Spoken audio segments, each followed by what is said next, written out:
Emma Vardy, who is Hey on there the guys, border, this the is Ethan new Plays, border and today between the United Kingdom and the it's European Union. Brexit. Emma. Well, all of a sudden, this invisible geographical line takes on a great new significance. This, where I'm standing, is now the new land border between the UK and the EU. There was no great fanfare, no singing. A small band of protesters gathered here to mark the moment. To the eye, of course, nothing will change, but it will have implications for thousands of businesses across the island.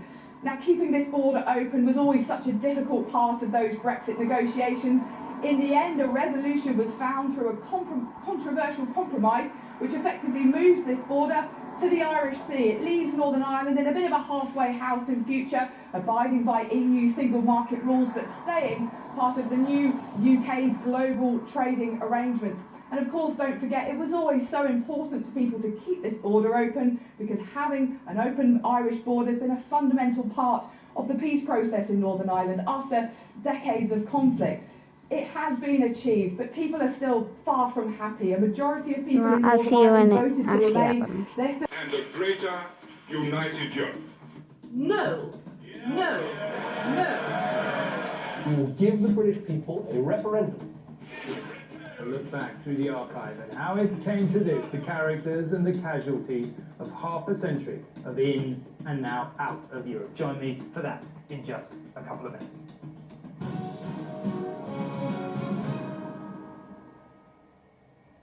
Still uncertainty for businesses and people around the country who want to know exactly what is next. But although there is legions of details to be worked out, many more political controversies along the way, be in no doubt the fundamental question which has been hanging over this place and hanging over the country for more than 3 years has been settled, and that's already completely changed the political dynamic and therefore the dynamic in the country too. And Katia Adler in Brussels, we've heard a lot of warm words from the EU over the past few days, but in terms of negotiations from now on, they're going to be tough, aren't they?